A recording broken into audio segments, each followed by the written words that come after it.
Film की शुरुआत होती है आर्थर इन्हीं एक्वामैन को दिखाने से। हमें पता चला कि उसकी जिंदगी पूरी तरह से बदल गई है। वो एटलांटिस का राजा बन गया है। उसकी शादी मीरा से हो गई है, जो दूसरे किंगडम की राजा की बेटी है, और अब इनका एक बेटा भी है। अब कहानी शिफ्ट होकर आ जाती है इस मूवी के विलन पर, जिसका नाम ब्लैक मैंटा है। उसके डैड की मौत हो गई थी, पर वो उनके मरने का जिम्मेदार हमेशा से आर्थर को समझता आ रहा है। इसलिए ब्लैक मैंटा आज भी आर्थर से बदला लेने का फैसला करता है। वो अपने लिए खास किस्म का पावरफुल सूट भी बना रहा था और इस बात का भी इंतजार कर रहा था, ये सूट पूरा होने के बाद मैं एक्वामैन से लड़ाई करूँ। इसके बाद हम एक डॉक्टर को देखते हैं जो मरीन साइंटिस्ट भी था, यानी समंदर के नीचे की दुनिया का, और अभी वो एटलांटिस के ऊपर ही रिसर्च कर रहा था। उसकी कोशिश थी कि एटलांटिस को ढूंढकर वहाँ जाए और उसे सबके सामने बाहर दुनिया में ला सके, ताकि वो ये साबित करने में कामयाब हो जाए कि एटलांटिस जैसी दुनिया सच में पाई जाती है। एटलांटिस की इस रिसर्च को लेकर वो साइंटिस्ट एक बार अंटार्कटिका जाते हैं और वहाँ की बर्फ में कोई चीज ढूंढने की कोशिश करने लगते हैं। लेकिन तभी साइंटिस्ट और उनकी टीम पर ऑक्टोपस जैसा कोई मॉन्स्टर हमला कर देता है, क्योंकि उसके बड़े बड़े टेंटिकल्स भी थे। तो इस वजह से साइंटिस्ट अपनी टीम के साथ वहाँ पर फंस जाते हैं। इसीलिए वो अपने बाकी साथियों को सिग्नल भेजकर मदद मांगते हैं। तब उनकी मदद करने उनका एक साथी आ भी जाता है, यानी ब्लैक मैंटा। ये लोग मिलकर काम कर रहे थे। यहाँ आने के बाद ब्लैक मैंटा साइंटिस्ट और उनके साथियों की जान तो बचा लेता है, लेकिन वो खुद यहाँ रिसर्च करने लगता है, जिसके लिए वो बर्फ के और नीचे जाने लगा। काफी गहराई में आने के बाद उसे टूटा हुआ ब्लैक ट्राइडेंट दिखता है, और अब जैसे ब्लैक मैंटा टूटे हुए ट्राइडेंट को उठाकर जोड़ता है तो उसे इसका असली मालिक नजर आने लगता है, जिसका नाम कॉर्डेक्स था। ये काफी चालाक खतरनाक लग रहा था। वो ब्लैक मैंटा की यादों में कहता है कि तुमने क्योंकि मेरा टूटा हुआ ट्राइडेंट जोड़ दिया है, इसलिए अब तुम बहुत ताकतवर बन जाओगी, साथ ही अपने दुश्मन एक्वामैन से बदला भी ले पाओगे, और तो और हर वो चीज तुम कर सकते हो जो तुम करना चाहते हो। अब पता चला कि दुनिया की सूरत हाल काफी खराब हो गई है, क्योंकि ग्लोबल वार्मिंग इतनी बढ़ गई है कि सुनामी और सैलाब वगैरह आते रहते हैं। इस वजह से बाहरी दुनिया के साथ साथ समंदर की दुनिया में भी काफी मुश्किलात आ रही हैं, क्योंकि इस सारी सूरत हाल की वजह से समंदर के क्रिएचर्स धीरे धीरे मरते जा रहे हैं। सब कुछ देखते हुए अटलांटिस की काउंसिल्स की मीटिंग होती है, जिनमें आर्थर भी शामिल था। यहाँ आर्थर सब काउंसिल्स के सामने ये ऑफर रखता है कि हमें मिलकर बाहरी दुनिया के लोगों से बात करनी चाहिए और अपनी एडवांस टेक्नोलॉजी को उनके साथ शेयर करना चाहिए, बांटना चाहिए, ताकि इस तरह बाहरी दुनिया भी तरक्की कर सके और फिर वो हम लोगों की भी मुश्किलात को हल कर सके। पर जाहिर सी बात है, कोई भी इस बात पर राजी नहीं होता। सभी काउंसिल्स मिलकर कहते हैं कि ऐसा नहीं हो सकता। उधर ब्लैक मैंटा का सूट पूरी तरह तैयार हो गया था और अब वो ये चाह रहा था कि मैं किसी तरह अटलांटिस में घुसकर ओरिकेल्कम को चुरा लूं। अब ओरिकेल्कम अटलांटिस किंगडम में पाया जाने वाला एक तरह का मेटल है, जो बिल्कुल पेट्रोल की तरह काम करता है। इसके अलावा भी ओरिकेल्कम के बहुत फायदे हैं। तो अब ओरिकेल्कम को पाने के लिए ब्लैक मैंटा अपनी टीम के साथ अटलांटिस में घुस जाता है और वहाँ पर हमला कर देता है। अब उसकी तबाही को देखकर मीरा उसे रोकने के लिए ब्लैक मैंटा के पास जाती है, पर क्योंकि ये नया पावरफुल सूट पहनकर वो काफी ताकतवर बन गया था, इसीलिए मीरा पर ही हमला करके जख्मी कर देता है, जिससे वो बेहोश हो गई। ब्लैक मैंटा दोबारा से मीरा के पास आया। इससे पहले वो कोई और हमला उस पर करता, यहाँ आर्थर आ जाता है। अपनी वाइफ को बचाने के लिए वो अपने दुश्मन ब्लैक मैंटा से लड़ने लगा और इस तरह इनकी जबरदस्त लड़ाई होने लगती है। लड़ाई के दौरान ब्लैक मैंटा की टीम उसे सिग्नल भेजती है, जिससे वो समझ गया कि मेरी टीम ने ओरिकेल्कम ढूंढ लिया है। इसका मतलब कि अब वो वापस जा सकता है। तो इसीलिए लड़ाई को बीच में ही छोड़कर वो यहाँ से निकल गया। सही सलामत भागने में भी कामयाब हो जाता है। अब मीरा की हालत काफी खराब थी, जहाँ तभी उन दोनों के पास आर्थर की मोम आई। आर्थर की मोम उसे कहती है कि ये बात काफी सोचने वाली है कि अगर ब्लैक मैंटा सच में इधर अटलांटिस में ओरिकेल्कम को ही लेने आया था, तो फिर तो यकीनन कुछ बुरा होने वाला है। तब ये सुनकर आर्थर अपनी मोम से कहता है, तो फिर इस मामले में हमें मेरे भाई ऑर्म की मदद चाहिए होगी। पर क्यों? तो आर्थर जवाब देता है, क्योंकि मेरा भाई ऑर्म अटलांटिस के साथ साथ ओरिकेल्कम के बारे में भी काफी अच्छे से जानता है। वो अटलांटिस की पूरी तारीख के बारे में जानता है। ये सुनकर आर्थर की मोम कहती है, पर ऑर्म तो एक दूसरे किंगडम फिशरमैन की जेल में कैद है, तो फिर भला वो कैसे आ सकता है? जिस पर आर्थर जवाब देता है, मैं खुद फिशरमैन किंगडम जाऊंगा और जेल से ऑर्म को छुड़वा कर ले आऊंगा। उसने ऐसे किया। वो सीधा फिशरमैन की जेल में पहुंचा। जल्दी ऑर्म को ढूंढ भी निकालता है। ऑर्म को लेकर वहाँ से बाहर आ जाता है, पर इससे पहले वो यहाँ से निकलते ऑर्म को फिशरमैन किंगडम के गार्ड्स घेर लेते हैं।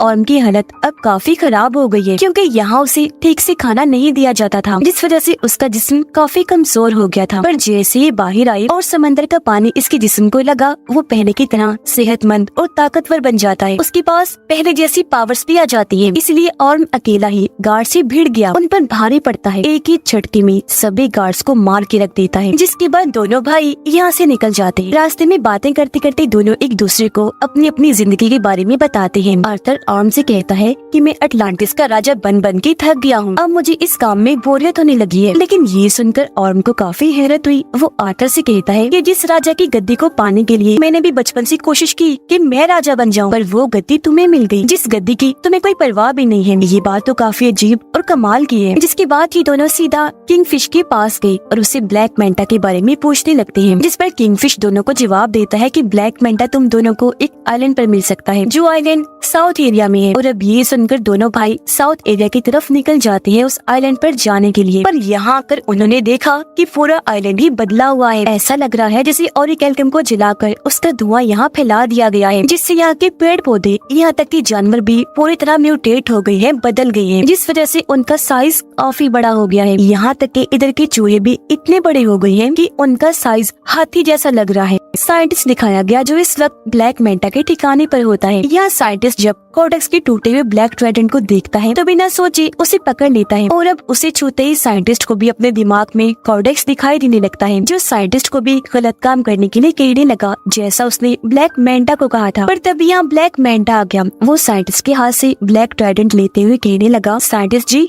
आप जानना चाहती थी ना कि मेरा मकसद क्या है, तो सुनो। मेरा मकसद ये है कि मैं आर्थर और उसके पूरे खानदान को खत्म कर दूं, और अगर ऐसा करने के लिए मुझे किसी शैतान से भी डील करनी पड़ी तो मैं इसके लिए भी राजी हूँ। तभी हमने देखा कि ब्लैक मेंटा के इस ठिकाने को ढूंढते हुए यहाँ आर्थर और ऑर्म भी आ जाते हैं, जो आते ही साइंटिस्ट से मिले। वो क्योंकि समझ गया था कि आर्थर और ऑर्म अटलांटिस से आए हैं, तो वो उन्हें बता ही देता है कि उसका मकसद अटलांटिस को भी बर्बाद करने का है। इसी के साथ साइंटिस्ट दोनों को ब्लैक ट्राइडेंट के बारे में भी बता देता है, और ये भी कि जैसे उसे छुआ जाए ट्राइडेंट के मालिक कोडेक्स की यादें दिखाई देने लगती हैं। इनकी बात चल ही रही थी कि तभी यहाँ ब्लैक मेंटा की टीम के लोग आर्थर और ऑर्म पे हमला कर देते हैं, लेकिन ये दोनों ही भाई मिलकर बहादुरी से उनका मुकाबला करने लगे। ये उनको काफी बुरा मार रही थे कि तभी यहाँ ब्लैक मेंटा आ जाता है, वो भी अपना पूरा सूट पहने हुए, और अब वो इन दोनों से लड़ाई करने लगता है। लेकिन इस बीच ऑर्म गलती से उस ब्लैक ट्राइडेंट को पकड़ लेता है, जिस वजह से उसे भी कोडेक्स की यादें दिखाई देने लगती है। तो ये सब होने की वजह से कुछ देर के लिए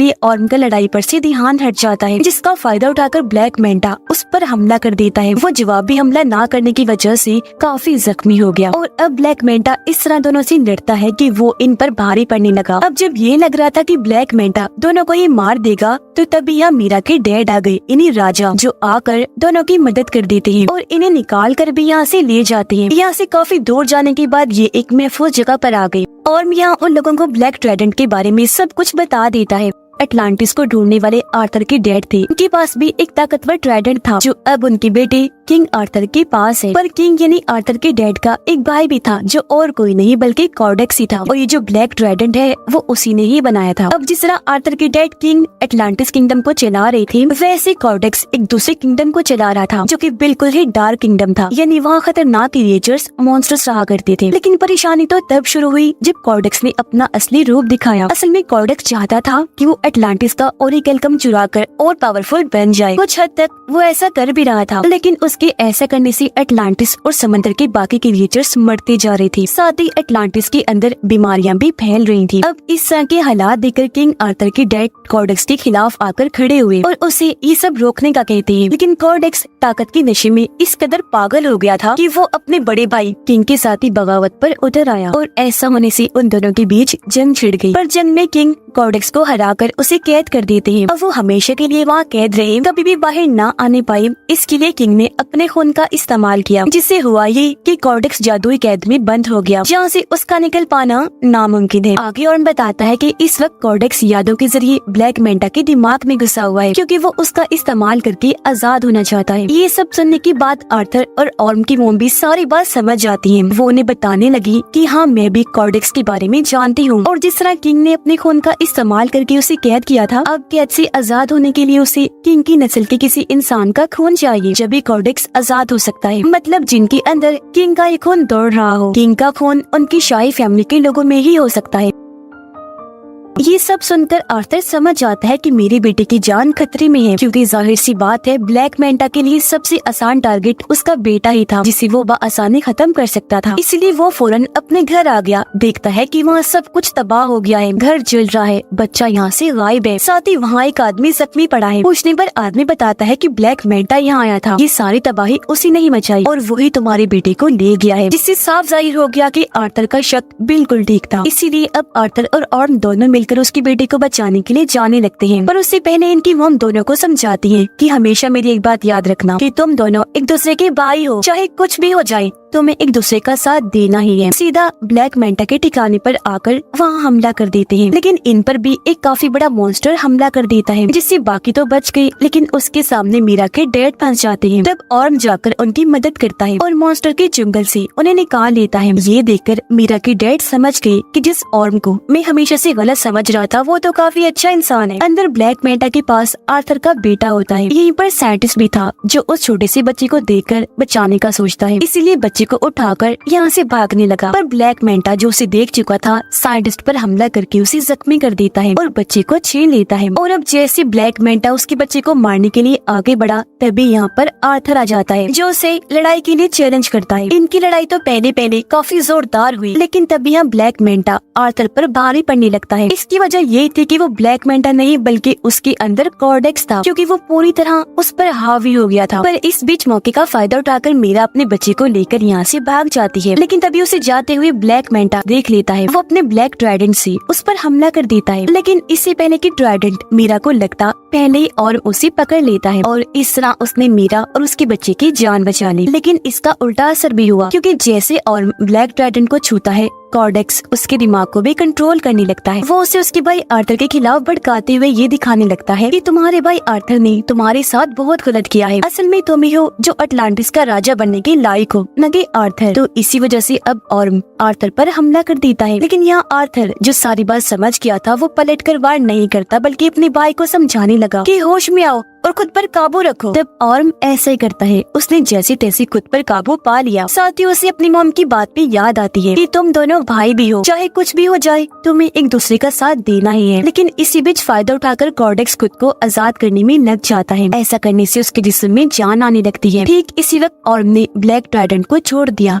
अब तक काफी देर हो गई थी, क्योंकि कॉर्डेक्स खुद को जिंदा करके आजाद हो चुका था। और अब कॉर्डेक्स को अपने सामने देखकर आर्थर उसी के ब्लैक ट्राइडेंट से उस पर हमला कर देता है। पर कॉर्डेक्स आसानी से अपने ब्लैक ट्राइडेंट को पकड़ के आर्थर पर हमला करने की कोशिश करने लगता है। पर उससे पहले ही आर्थर अपने वाले ट्राइडेंट की मदद से उसके ब्लैक ट्राइडेंट को तोड़ता हुआ कॉर्डेक्स को जा लगता है, जिससे आखिरकार वो भी अपने ट्राइडेंट के साथ साथ खत्म हो जाता है। उसकी खत्म होते ही पूरी जगह भी तबाह होने लगती है। धीरे धीरे करके ये सारी जगह टूटने लगी थी और तभी इसके नीचे ब्लैक मेंटा दब जाता है। पर उसे मुसीबत में देखकर आर्थर उसके सामने मदद के लिए हाथ बढ़ाता है, पर ब्लैक मेंटा इनकार कर देता है, ये कहकर कि शुक्रिया, मुझे तुम्हारी मदद नहीं चाहिए, तुमसे मदद लेने से अच्छा मैं मरना पसंद करूंगा। तो इसी वजह से ब्लैक मेंटा भी वहीं दबकर मारा जाता है, जबकि आर्थर और उसके बाकी साथी वहाँ से बाहर निकल जाते हैं। यहाँ आर्थर ऑर्म से कहता है कि अब तुम बिल्कुल आजाद हो, तुम्हें अब किसी भी जेल में जाने की जरूरत नहीं पड़ेगी, क्योंकि फिशरमैन की जेल में हम ये कह देंगे कि तुम यहाँ दबकर मारे गए हो और अब तुम यहाँ से जाओ और आजादी से अपनी जिंदगी जियो। ऐसा होने के बाद पूरी तरह अब ऑर्म भी आर्थर को अपना भाई मान लेता है, क्योंकि उनकी गलत फहमियाँ दूर हो गई थी और कहने लगा कि अटलांटिस को जैसे राजा की जरूरत है तुम बिल्कुल वैसे हो, ये किंगडम तुम्हारा ही है। इसके बाद हम देखते हैं कि आर्थर अटलांटिस को दुनिया के सामने ले आता है। बाहरी दुनिया में आकर इस किंगडम के बारे में वो सब कुछ बता देता है। उसने ये भी कहा कि अब से हम अटलांटिस की टेक्नोलॉजी को दुनिया के साथ भी शेयर करेंगे, जिससे होगा ये